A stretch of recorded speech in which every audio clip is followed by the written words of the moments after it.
Adivasi marginalization and the contours of Adivasi politics in India. मैं आपको कुछ एक उदाहरण देता हूं। 2006 में हिंदुस्तान में जो अभिजात्य वर्ग है, रूलिंग सेक्शंस हैं, उन्होंने एक नया आज़ादी का आंदोलन चलाया आरक्षण खत्म करने के खिलाफ। उस वक्त मैं all India institute of medical sciences में था और एम्स उस आंदोलन का केंद्र बना। वहां आरक्षित श्रेणी के छात्रों के साथ जो हुआ और जो आज तक भी होता है वो हम सबको मालूम है। फर्क इतना था क्योंकि हम लोग वहां थे तो उसका डट के मुकाबला किया। उस आंदोलन के 2-1 साल बाद ही एक घटना हुई। एक बच्चा था, राजस्थान के गांव का, आदिवासी बच्चा था, मीणा नाम था, अनिल मीणा। वो बच्चा जब गांव में था तो अपने स्कूल का ही नहीं, अपने जिले का टॉपर था। और जब मेडिकल इंस्टीट्यूट में आया तो उसे बहुत दिक्कत महसूस हुई क्योंकि उसे अंग्रेजी नहीं आती थी। अब आप समझ लीजिए कि मेडिकल की इतनी मोटी मोटी किताबें वो डिक्शनरी लेकर के पढ़ने की कोशिश करता था। उसने तमाम टीचरों से कहा कि मुझे मदद चाहिए। डायरेक्टर से मिलने वो 1 या 2 दफे नहीं, पूरे 5 बार डायरेक्टर से मिलने गया अपनी बात को रखने के लिए। और जब 5वीं बार भी डायरेक्टर ने उससे मिलने से मना कर दिया तो अपने हॉस्टल के कमरे में आया और खुद को फांसी लगा ली। मैंने अपनी पीएचडी का फील्ड वर्क सीतापुर डिस्ट्रिक्ट में किया। दोनों गांव दलितों के गांव थे। एक गांव में पासी कम्युनिटी डोमिनेंट थी, लेकिन उसमें एक एक्सेप्शन था कि 7 परिवार उसमें ब्राह्मणों के भी थे। लेकिन उन ब्राह्मणों की जो हालत थी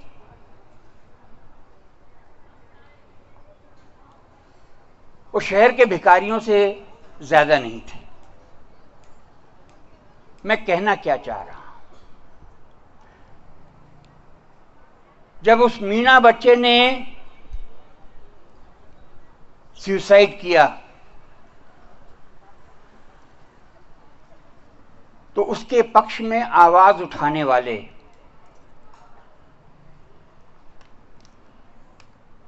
सिर्फ आरक्षित श्रेणी के लोग नहीं थे, बल्कि उनमें से अधिकांश चुप रहे। उसके पक्ष में आवाज उठाने वालों में आरक्षित श्रेणी के, गैर आरक्षित श्रेणी के वो छात्र और टीचर थे जो प्रगतिशील विचारधारा से, प्रगतिशील आंदोलन से जुड़े हुए थे। 2006 में अगर एम्स संघर्ष का केंद्र बना, आरक्षण विरोध के खिलाफ का संघर्ष का केंद्र बना, तो वो इसलिए कि उसका एक इतिहास था जहां एक टाइम पे स्टूडेंट्स यूनियन से लेके डॉक्टर्स की रेजिडेंट एसोसिएशन वगैरह में प्रगतिशील विचारधारा के लोग, उन्होंने उसकी स्थापना की। साथियों, ये बात सही है कि सवाल राजसत्ता का है।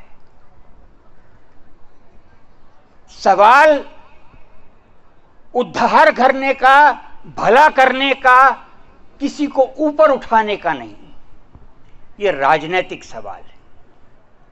संसाधनों पे किसका नियंत्रण है। मैं जब आदिवासी राजनीति की बात करता हूं तो मैं समझता हूं कि जिस तरह हर शोषित तबके को उसी तरह आदिवासियों को, दलितों को, अन्य जातियों के गरीब लोगों को, शोषित लोगों को, अगर वो इस राज्य के क्लास कैरेक्टर को, इसके वर्गीय चरित्र को नहीं पहचानेंगे तो ये एक बहुत बड़ी भूल होगी। By accident of birth, I'm not a tribal. By accident of birth, I'm neither a Dalit.